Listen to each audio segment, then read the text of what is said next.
Bonjour à tous, vous regardez l'autre direct et nous sommes au MUSEM pour le forum des lanceurs d'alerte lors de la nuit des idées. Nous sommes avec Glenn Milo, bonjour. Donc vous êtes chargé du dossier alerte au sein de Sciences Citoyennes et vous animez aussi la création, le projet d'une création de maison de lanceurs d'alerte. Est-ce que vous pouvez nous expliquer un petit peu ce que serait cette maison de lanceurs d'alerte? Alors déjà, très rapidement, juste pour dire d'où ça vient, ça vient d'un constat d'impuissance. C'est-à-dire que dans les années 2007-2008, on a accompagné des lanceurs d'alerte, on a créé des mobilisations, on a organisé des pétitions. Et du coup, ça a fait connaître sur ce terrain-là, sur l'alerte scientifique, et ça nous a amené beaucoup de sollicitations. C'était des lanceurs d'alerte justement? C'était des lanceurs d'alerte en santé et environnement. C'était notre terrain d'action principal à l'époque, ça a évolué depuis. Et dans les semaines et mois qu'on suivit, beaucoup de personnes sont venues nous voir pour nous dire « Oui, moi j'ai une alerte à vous soumettre, est-ce que vous pouvez m'accompagner, m'aider ?» Et on s'est aperçu qu'on ne pouvait pas. C'est-à-dire que soit les dossiers étaient très compliqués, on n'avait pas les compétences pour les traiter, soit on n'avait tout simplement pas le temps. Ça pouvait être quoi par exemple comme type d'alerte? Ça pouvait être par exemple les risques liés à l'aspartame, les risques pour la santé liés à l'aspartame. J'ai une personne qui est venue avec 2 kilos de documents, qui m'a dit « Tout est là, tout est là ». Oui peut-être, mais très vite on s'est aperçu qu'on était sorti largement des clous. C'est-à-dire que les lanceurs d'alerte qu'on avait soutenus, nous, on les connaissait, donc on avait déjà une expertise sur le dossier, ne serait-ce que parce qu'ils étaient très proches de notre action.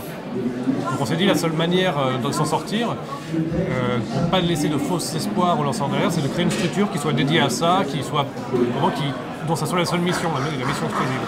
D'où cette idée de créer une maison des lanceurs d'alerte.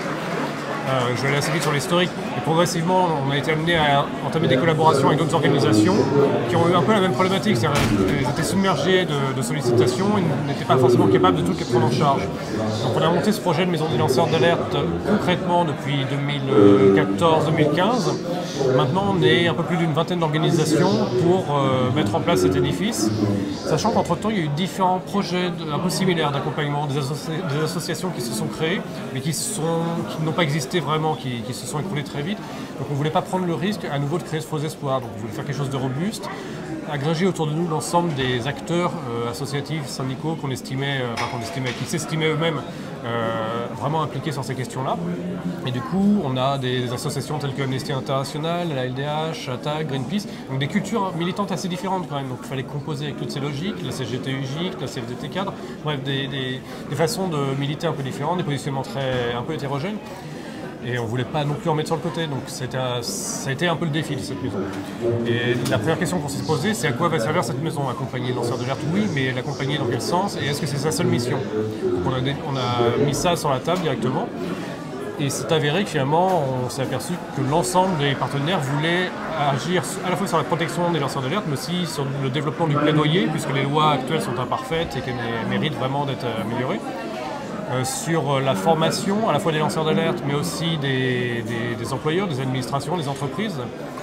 Oui. Comment est-ce qu'on explique aujourd'hui que justement, dans le milieu scientifique, il y a besoin de lanceurs d'alerte?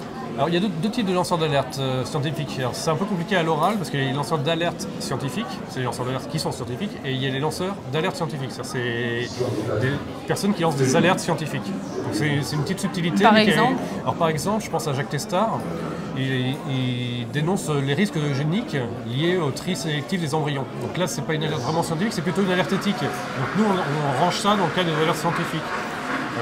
Les risques liés au développement des nanotechnologies, de la biologie synthétique, la géo-ingénierie par exemple, tout ça c'est des alertes scientifiques. Ça peut être des lanceurs d'alerte scientifiques mais pas exclusivement. Donc c'est vraiment ces deux notions différentes, sachant que les alertes scientifiques elles sont sur un terrain de controverse, et la controverse c'est la base du développement de la science, donc c'est beaucoup plus épineux, l'expertise est contradictoire. Parce que d'un autre côté il y a des scientifiques qui affirment le contraire. Exactement. Donc on est sur un terrain où la justice ne pourra pas trancher parce qu'elle ne pourra pas savoir quelle est l'étude qui va dire la vérité. Il n'y en a pas vraiment, il y en a certaines qui vont aller dans un sens, d'autres qui vont être plutôt du domaine de la contre-expertise. Ce qui fait que lancer une alerte scientifique, ce n'est pas les mêmes enjeux que lancer une alerte plus classique où on dénonce une malversation, on dénonce une fraude, de la corruption, un crime, où là on voit il y a une règle, la règle n'a pas été respectée, donc on lance une alerte. Là c'est différent. On est sur le fait que des personnes affirment des choses et on conteste les choses qu'elles affirment. Donc on est sur pas le domaine de la vérité, mais justement de la controverse. C'est un terrain où on est un peu isolé parce qu'on est seulement quelques organisations à travailler là-dessus.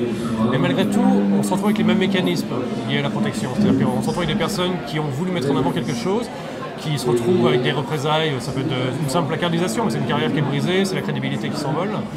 Et pour certains, ça peut aller jusqu'à la suppression de crédit ou au licenciement. C'est plus rare, mais la suppression de crédit, c'est la personne qui ne peut plus faire son travail. Ça n'équivaut pas à un licenciement en termes financiers, mais en termes de pouvoir participer à la vie sociale, c'est un équivalent. Et là, Sciences Citoyennes, c'est chargé d'à peu près combien de dossiers d'alerte?